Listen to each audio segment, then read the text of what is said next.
Welcome back to my channel. ঠিক আছে, তো আজকে একটা নতুন ভিডিও আবার শুরু করতে যাচ্ছি। তো এখন ঘড়ির কাঁটা বাজে হচ্ছে একটা, অনেকটা বেলা থেকে ভিডিও স্টার্ট করলাম। আর এই যে আমার মেয়ে, ও স্নান টান স্কুল থেকে এসে পুরো একবারে ফ্রেশ ট্রেশ হয়ে ওকে স্নান করিয়ে দিয়েছি। কেন, আজকে বাইরে প্রচুর মুষলধারে বৃষ্টি হচ্ছে, মানে জানলাটা খোলা আছে, মানে দেখলে বুঝতে পারবেন।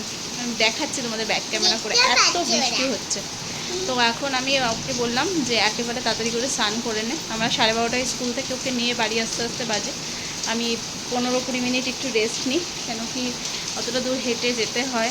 আবার নিয়ে এসে একটু বাড়িতে রেস্ট নিয়ে তারপরে আবার বাকি কাজকর্ম যেগুলো বেলার থেকে শুরু করি। তো ওকে বললাম একেবারে তুই আগে স্নান করে নে, দিয়ে তারপর খেলাধুলা যা করার কর। আর এত জোরে বৃষ্টি হচ্ছিল না, বিদ্যুৎ চমকা ছিল, আমি তাড়াতাড়ি করে এসে ফ্রিজের পয়েন্ট, বাকি সব যা যা পয়েন্ট ফ্ল্যাট থাকে, তারপর ছাদে জামাকাপড় ছিল সব তুলে টুলে গোছালো। তো তোমাদেরকে চলো একবার বাইরেটা দেখাচ্ছি, এত জোরে বৃষ্টি হচ্ছে।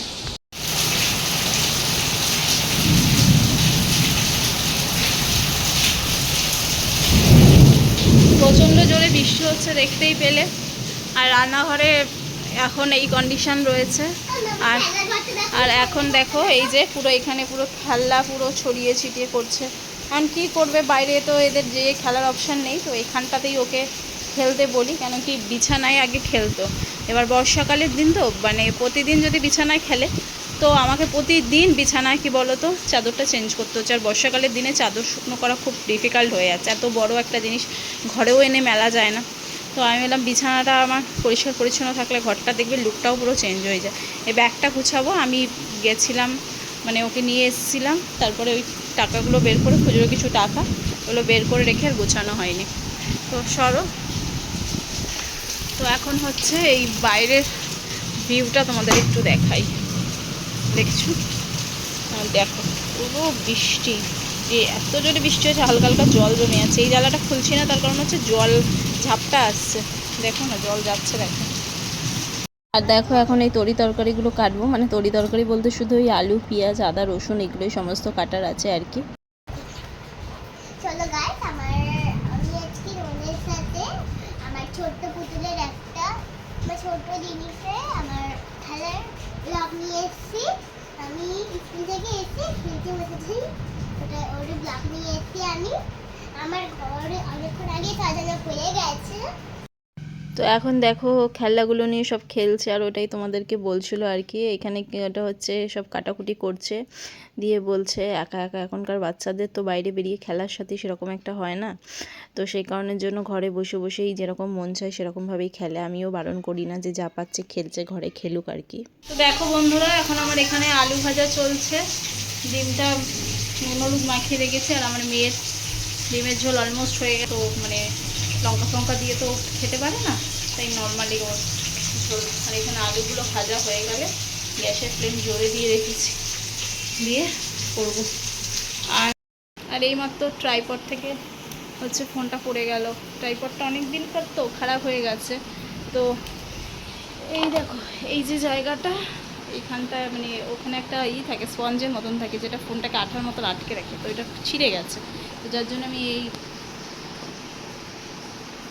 ট্রাইপডটা নিয়ে আর কি কাজ করতে চাই না, কিন্তু এখন আবার হঠাৎ করে স্টার্টিং করেছি, তো সেই কারণের জন্য এখন আর ব্লগিং করার জন্য এখন হট করে আবার একটা কিনতেও চাইছি না আমি এই মুহূর্তে। কেন কিনতে গেলে আমরা যখন ওই দার্জিলিং থেকে মানে ব্যাক করছিলাম, দার্জিলিং থেকে আমরা যখন ব্যাক করছিলাম তখন আমার হাজব্যান্ড আমাকে একটা হাত ধুয়ে দাঁড়া বলছি, ঘড়ির কাটায় 2:05 হয়েছে, আমার ঘড়ি 5 মিনিট রান্না ওর 2টোর মধ্যেই বলতে গেলে অলমোস্ট হয়ে গেছে। প্রচণ্ড জোরে বিদ্যুৎ চমকাচ্ছে, প্রচণ্ড জোরে। এখন আমি ওকে হচ্ছে খেতে দেবো। ওই যে জায়গাটায় তরি তরকারিগুলো কেটেছি, ওই জায়গাটা একটু ক্লিন করে তারপর ওকে খেতে দিয়ে দেবো। 2:30 নাগাদ খায়, আর স্কুল থেকে এসে প্রতিদিন একটা ফল খায়, কিন্তু আজকে আর ওকে না ফলটা দেওয়া হয়নি, কেন প্রচণ্ড জোরে বিদ্যুৎ চমকাচ্ছিলাম। লাইটিং পয়েন্টগুলো খুলতে ব্যস্ত ছিলাম, আর ছাদ থেকে জামাকাপড় তুলতে তোকে আর ফলটা কেটে দেওয়া হয়নি। পেয়ারা আছে, পেয়ারাটা কেটে দেবো তারপরে। আর ওই যেটা বলছিলাম আর কি, ওটা পড়ে গেল। তো আমরা যখন দার্জিলিং থেকে ফিরছিলাম হক মার্কেটে গেছিলাম, হংকং মার্কেট, ও সরি দেখেছো, হংকং মার্কেটে গেছিলাম। তো ওখান থেকে আমার হাজব্যান্ড আমাকে আর কি বলছিল যে একটা এরকম ট্রাইপড কিনবে, তো ওখানে প্রায় 800-900 টাকা দাম বলছিল। এবার দেখো ঘুরতে গেছি, আবার ওখান থেকে একটা 800-900 টাকা খরচা করে জিনিস কিনে নিয়ে আসবো, ওই জন্য আমি বললাম দরকার নেই, কিন্তু এখন ভাবছি কিনে নিলেই ভালো হতো। এখানে কি জানি কত প্রাইস হবে। চাঁদনি মার্কেটে শুনেছি কম হয়, কিন্তু অনেকটা দূর আমার বাড়ি থেকে। এবার যদি লোকাল মার্কেটে পাওয়া যায় আমাদের এখানে, তাহলে লোকাল মার্কেট থেকেই নিয়ে নেবো। তো পড়ে গেল ফোনটা, শেখানোর জন্য একটু মনটা খারাপ লাগছে, কেন কি কোথায় আবার চোট পেলো।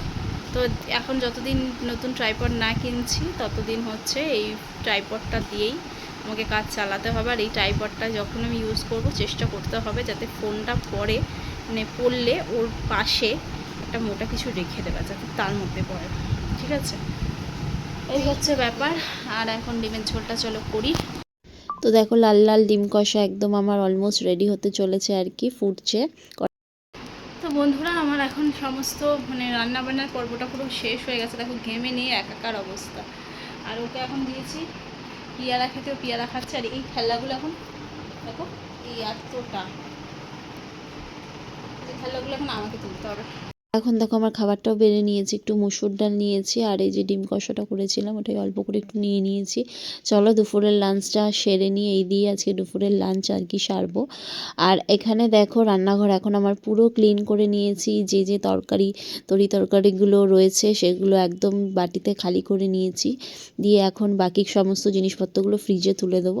আর রান্নাঘরটা পুরো কী বলো তো ক্লিন হয়ে গেলে না, মানে মেয়েটাকে নিয়ে এখন একটু শোবো, কেন কি ওকে ঘুম পাড়াতে হবে। এখন এই জানলাটা ওই জন্য দিয়ে দিচ্ছি। এখন হচ্ছে 6:30 বাজে। ঠিক আছে, এখনও বাইরে বৃষ্টি হয়েই চলেছে। আর মেয়ে তো ঘুমাচ্ছে। আমি ঠাকুরের লাইটটা জ্বালিয়ে দিলাম, দাদা দেখাচ্ছি। ঠাকুরের লাইটটা জ্বালিয়ে দিলাম, এই চেয়ারের উপরে ভাঁজ করতে হবে জামা কাপড় দিয়ে।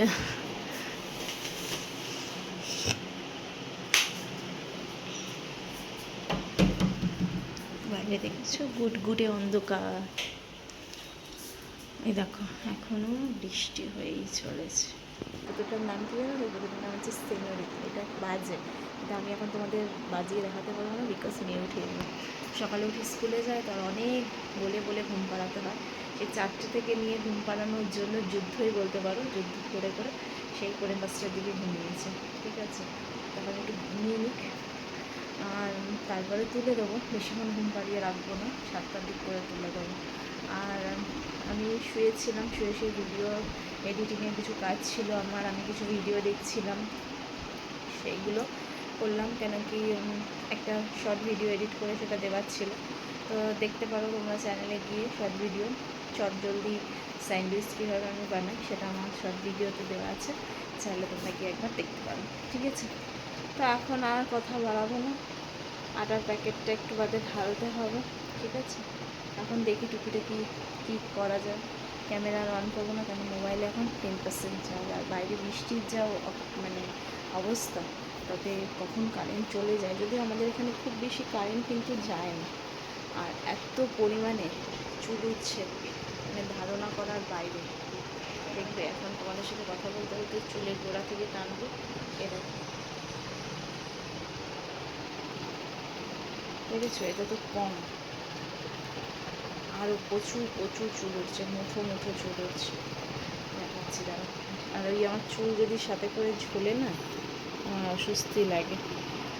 একটু আগেই আমি, তা এখন একটু চুলটা তো সন্ধ্যেবেলা তো চুল আঁচড়াতে নেই, সেই কারণে জন্য আঁচড়াবো না, পরে চুলটা আঁচড়াবো। ঠিক আছে, প্রচুর চুল উঠছে। বর্ষাকালে এমনিই চুল ওঠে, আর আমার পার্সোনালি বর্ষাকালটা একদম ভালো লাগে না। একদিন বৃষ্টি হলো ঠিক আছে, বাইরে প্যাচ প্যাচ জামা কাপড় শুকায় না, আমার বর্ষাকাল একদম ভালো লাগে না। তোমরা কমেন্ট করে জানিও কালকার বর্ষাকাল ভালো লাগে, আমার একদম বর্ষাকাল ভালো লাগে না। ঠিক আছে, পরে দেখা হচ্ছে। তো যথারীতি এখন জামা কাপড়গুলো ভাঁজ করে যেখানে যেটা রাখার পাটে পাটে সেখানে সেটাই রাখছি আর কি। তো এই শোকেসের এই জায়গাটা আমার গুছিয়ে রাখতে খুব ভালো লাগে। একান্ত শরীর যদি না দেয় তাহলেই সেদিনটা একটু লণ্ডভণ্ড হয়ে যায়। আর আদারওয়াইজ এই জায়গাটা আমার মেয়ের আয়ত্তে থাকে না, কেন এটা চাবি দেওয়া থাকে আর উঁচুতে চাবি। তো সেই কারণের জন্য একদম আমি একটাকে গুছিয়ে পাটে পাটে রেখে দিই। আর এই নাইটিটা দেখালাম তোমাদেরকে, এটা রাতের বেলা আবার চেঞ্জ করে পরবো। আর দেখো এখন চলে এসেছি আজকে আটার মানে যে কৌটোটার মধ্যে, কৌটো না এটা একটা বালতি বলা চলে, তো এটাকে একবারে ধুয়ে টুয়ে পরিষ্কার করে নিয়েছি। তো এটার মধ্যেই এখন আটাটা ঢেলে দেবো। আর আমরা এরকম প্যাকেট আটাই খাই, কেন কি যেহেতু মেয়ে মাঝে মাঝে রুটি খায়, ওকে স্কুলে টিফিনে দিতে হয় রুটি, তো বাইরের আটাতে ওকে চেলে দিতে হয়, সেই কারণের জন্যই প্যাকেট আটাতে থাকলে কি আর চাল আর এই সমস্ত জিনিসগুলো থাকে না, নর্মালি মানে নিয়ে মেখে দিলেই হয়। আর দেখো আমি এই টাইমে একটু ভয়তে মানে আটাটা ঢালছিলাম, কেন কি বললামই যে ট্রাইপড থেকে বারবার ফোনটা পড়ে যাচ্ছে, আর যেহেতু ভিডিওটা করার দরকার সেই কারণে ট্রাইপডে আবার ফোনটা লাগিয়েছিলাম, তাই জন্যই একটু ভয় করছি বলে একটু ব্যালেন্সটা হারিয়ে গেল বলে একটু বাইরে আটাগুলো ছিটকালো। তো এটা মানে কৌটোটা বারবার কৌটো বলছি, দেখো বালতিটা থেকে অনেকটাই নিচে রয়েছে, তো ভালোই হয়েছে। এটা মানে রান্নাঘরে রাখতে না সুবিধা হবে। এর আগে যে আটার যে ডিবেটা ছিল তার উপরে না মানে কোনো কিছু রাখা যেত না, কেন ওটা না অসমান ছিল, আর এটার বালতির ঢাকনাটা পুরো সমান, এর উপরে ঝুড়ি টুড়িগুলো রাখা যাবে। দেখতেই তো পাচ্ছ আমার রান্নাঘরটা কতটা ছোট, সেখানেই গুছিয়ে গাছিয়ে রাখতে হয় আর কি। আর দেখতে পাবে ঠিক এই সময় আবার ফোনটা পড়ে যাবে। আর এই যে আটার যে প্যাকেটটা রয়েছে এটাকে দেখাবো কি করেছি আমি, দেখবে এক্ষুনি ফোনটা পড়ে যাবে। এই যে বললাম না তোমাদেরকে, আর এই যে বললাম আটার প্যাকেটটা, এটা ভালো করে ঝেড়ে মুছে এখানটা রেখে দিয়েছি, যাতে এখানে বিছানার চাদর আমি টান করে রাখতে আর পারি না, সব জিনিসপত্র নিয়ে বসেছে। নাও নাও, আরে দাঁড়াও, সিফা না হলে এটা নিয়ে নেবে, তাই আমি দিচ্ছি। সিফা কোথা থেকে আসবে? আরও সিফা আমার ফ্রেন্ড, এই যে ছোট যে এই পেন্সিলটা ও অনেক চেষ্টা। ধরো, ভালো করে ধরো, ওগুলো সরিয়ে নাও, ধরো। আর দেখো আমার বড়মশাই এই ভুট্টা নিয়ে এসছে আর কি, তো মেয়েকে বলছি ধর, ওর জিনিসপত্র গোছাতেই ব্যস্ত। আর কি বলছে দেখো, শিফা নিয়ে নেবে, স্কুল ফ্রেন্ড, এখানে বাড়িতে কোথা থেকে আসবে, বাচ্চা মানুষ খেলার ছলে কি বলে আর কি, কোনো কথারই কোনো ঠিক ঠিকানা থাকে না। তো ওই ভুট্টাটা দিয়ে দিলাম খাওয়ার জন্য। আর এখানে দেখো একটু কয়েকটা মুদিখানা দোকান থেকে জিনিস নিয়ে এসেছি, যেমন এখন হচ্ছে চা বানাবো, তাই আমরা এই আমুলিয়ার দুধগুলো ইউজ করি, তো সেটাই। আর হচ্ছে ওখানে সোয়াবিন ছিল, আর চাল ছিল, আর দুটো ডিম নিয়ে এসেছিলাম আর কি। আর দেখতেই পাচ্ছ এখানে চা হয়ে গেছে। আমার বর যদি রাতে 9টাতে আসে তাও বলবে চা বানাও খাই, আর 10টাতে আনলে তাও বলবে কি চা বানাও খাই। তো দেখতেই পাচ্ছ একদম চাটা হয়ে গেছে আর কি। তো এখন এই চাটা ওর জন্য একদম রেডি করে নিয়েছি, দিয়ে দেবো। আর এখানে চালটা ভিজিয়ে রেখেছি। আর এই যে জায়গাটা দেখতে পাচ্ছ তো, এখানে চালটা ধুয়েছিলাম, আর কটা বিস্কুটের গুঁড়ো ছিল, ওই জন্য ওই জায়গাটা ওরকম হয়ে রয়েছে। ট্যান তো দেখো বন্ধুরা, বর্ষার একদম জমজমাট রাতের একদম আমাদের খাবার হচ্ছে খিচুড়ি। আজকে রাতের মেনু খিচুড়ির সাথে আরও কী কী আছে তোমাদের দেখাচ্ছি। তো এখন ডাল চাল আলু সমস্ত কিছু সিদ্ধ হচ্ছে আর কি, তো ঢেকে দিলাম। আর কড়াইতে করেই আমি খিচুড়িটা করছি। আর এদিকে হচ্ছে পেঁয়াজি, আমার কর্তামশাইয়ের আজকে খাবার ইচ্ছে হয়েছে খিচুড়ি পেঁয়াজি, আর সাথে হচ্ছে ডিম ভাজা। ডিম ভাজাটা করতে হচ্ছে কেন কি আমার মেয়ে তো আর পেঁয়াজিটা খাবে না, সেই কারণের জন্য ওর জন্য ডিম ভাজা। আর এই দেখো একদম খিচুড়ি রেডি হয়ে গেছে, তোমাদের একদম দেখিয়ে দিলাম। একদম ওপর থেকে ঘি ছড়িয়ে দিয়েছি, আর ঘি দিয়েই অলমোস্ট ওই ফোড়নে যেগুলো ভাজতে হয় সেগুলো দিয়েছিলাম। আর গোটা গরম মশলাটা খুব একটা দিইনি, কারণ বাচ্চা যেহেতু খাবে, ওর মুখে পড়লে এগুলো একটু ঝাল ঝাল লাগে। তো একদম খিচুড়িটা রেডি হয়ে গেছে, খেতে কিন্তু অসাধারণ হয়েছিল, আর গন্ধটাও খুব সুন্দর বেরিয়েছিল। যেহেতু গোবিন্দভোগ চালের মানে একটা আলাদাই সেন্ট আছে, তাই না? তো পেঁয়াজিটাও আমি ভালো করে উল্টে দিলাম। আর একদম তোমাদের সামনে এখন দেখো গরম গরম ধোয়া ওটা বর্ষার রাতের খিচুড়ি, ডিম ভাজা, আর সাথে পেঁয়াজি। কার কার খেতে লোভ লাগছে চলে আসো কিন্তু আমার বাড়িতে, ঠিক আছে? তো রেডি হয়ে গেছে, এটা বড়মশাইয়ের খাবার আর কি। তো চলো বন্ধুরা, আজকে ভিডিওটা এখানে শেষ করে দিচ্ছি, ঠিক আছে? ওখানে কত ব্রয়লার রয়েছে আর ডিমি রয়েছে, আমার জন্য শুধু পেঁয়াজি রেখেছি, কেন কি আমার জন্য ডিম ভাজা রাখিনি, মেয়ের খেলেও ডিম ভাজাটা আমাকে খেতে হলো, ঠিক আছে? তো চলো আজকে মতন গুড ডে, সবাই ভালো থেকো।